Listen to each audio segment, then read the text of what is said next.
Baik, masih bersama saya di program Rahasia Sukses Santri OPOP Jawa Timur, Pesantren Berdaya Masyarakat Sejahtera. Kiai, berbicara tentang alumni, tentu setiap tahun ratusan bahkan mungkin ribuan alumni yang dilahirkan oleh pesantren ini. Profesi mereka rata-rata tadi Kiai menyampaikan tidak hanya sebagai muballigh, dai, guru ngaji dan seterusnya, tetapi juga sebagai entrepreneur atau wirausahawan. Di OPOP Kiai, kita ada 3 pilar. Menyikapi 3 pilar OPOP ini mungkin ada yang mau Kiai sampaikan? Bismillahirrahmanirrahim, bahwa setiap zaman melahirkan generasinya dengan motivator para pengasuh, para pemimpin di zaman itu. Karakter kepengasuhan Kiai Samsul yang pendidik, penggagas awal membuka masyarakat ilmiah secara keilmuan, lebih mendorong di saat itu para santrinya sebagai guru ngaji, guru langgar. Maka tidak mengherankan jika kita merunut kepada jumlah data santri di tahun 50-an, 60-an dari lulusan didikan beliau.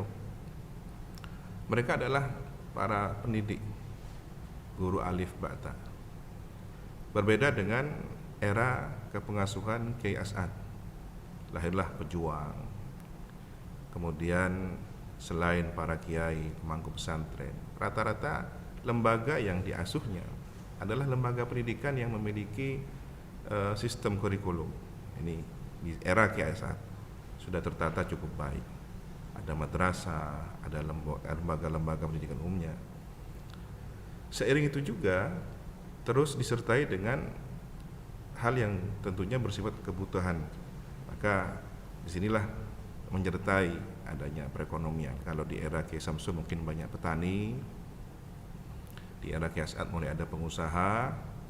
Nah, di era Kiai Fawaid inilah ketika manajemen kemudian entrepreneur sudah banyak dikenal konsepnya, maka lahir beberapa alumni dengan karakter yang berbeda di zamannya.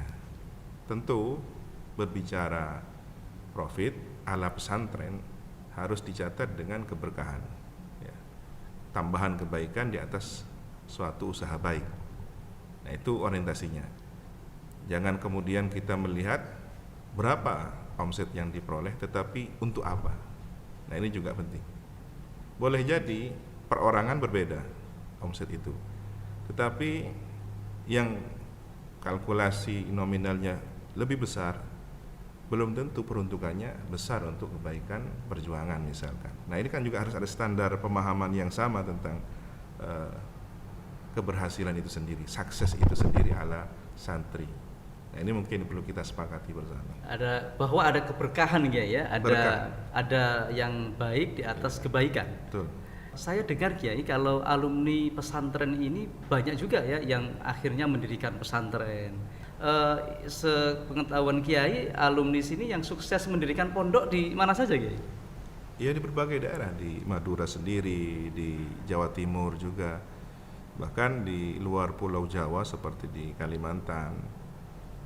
Ini terus berkembang hingga hari ini. Yang terakhir kita mencatatnya juga di Jambi, di Sumatera. Nah, ini menunjukkan bahwa pengabdian para santri di masyarakat semakin mendapatkan tempat di hati mereka, para masyarakat. Ini yang mungkin menyemangati kita untuk mendampingi mereka secara kekuatan ekonomi. Karena ketika berbicara pesantren pasti berbicara Islam. Betul. Islam berbicara sejarahnya, tentu ada satu kekuatan selain akidah, keyakinan, dan keilmuan. Di antaranya adalah perangkatnya, selain beberapa perjuangan, strategi dan lainnya adalah ekonomi, strategi ekonomi. Luar biasa. Pemirsa, sobat OPOP dimanapun berada, pesantren ini subhanallah sungguh telah melahirkan kader-kader pejuang, baik itu pejuang agama maupun juga pejuang kewirausahaan. Nah, berbicara kewirausahaan, sobat OPOP, telah hadir di hadapan saya alumni pesantren Salafiyah Safiyah Sukorejo Situbondo.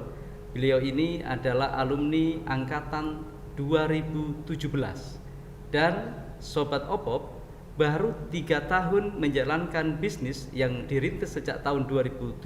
Sesaat setelah beliau ini lulus dari pesantren, hari ini omsetnya sudah mencapai 300 juta per bulan dengan 6 varian produk. Siapakah dia? Kita sapa Mas Doni, kita biasa memanggilnya. Assalamualaikum Mas Doni. Waalaikumsalam warahmatullahi wabarakatuh. Kabar sehat Mas? Oke, alhamdulillah. Ini semakin hari semakin ganteng aja ini Mas. Jadi usahanya sekarang sudah 6 produk ya Mas ya? Oke, 6. Dengan omset antara 150 hingga 300 juta per bulan itu ya? Bulan. Di masa pandemi begini ada dampak tidak terhadap usahanya Mas? Dampaknya luar biasa sebenarnya. Luar biasa ya? Cuman disinilah kita dituntut untuk bisa berkreativitas dan berinovasi. Ya. Jujur aja, mulai awal bulan Februari sampai bulan Juni kemarin, omset saya luar biasa turun. Tapi disitulah kita kemudian diminta untuk mengupgrade diri. Kira-kira usaha niche market apa saja yang perlu kita kembangkan yang sesuai dengan kebutuhan selama pandemi. Akhirnya kita launching Nu Lemon, Naina Ultimate Lemon. Ya.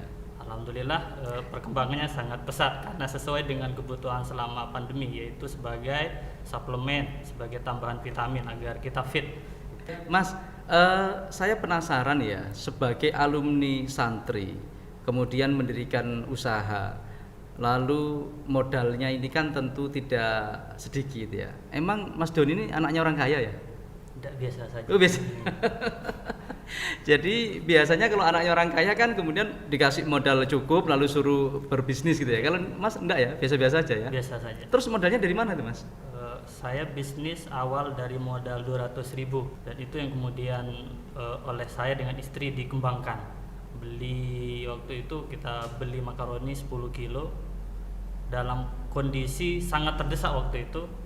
Karena waktu itu ya banyak yang harus saya selesaikan secara ekonomi, tapi alhamdulillah berkat arahan dari beliau juga Kiai Zaim, saya lepas bisnis yang itu waktu itu. Alhamdulillah dari 200.000 di tahun pertama omset saya bisa 2M.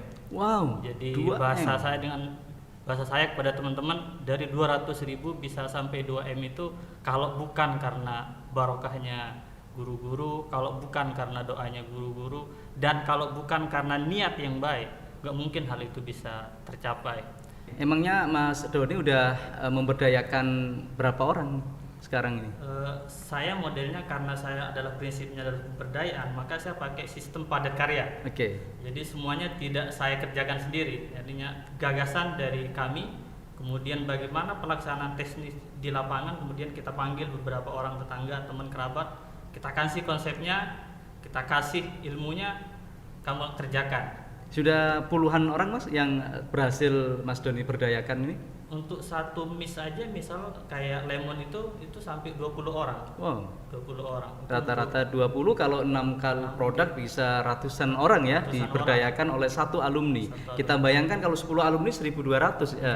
Kalau itu 100 alumni berapa ribu orang yang terberdayakan dari lahirnya entrepreneur dari pesantren ini. Mas, tentu kan para santri itu dibayang-bayangi ketakutan ya ketika mau berbisnis. Takut tidak punya modal, takut tidak punya bakat, takut tidak laku barangnya, serba takut. Itu sempat nggak ngerasain kayak gitu ya di awal-awal dulu?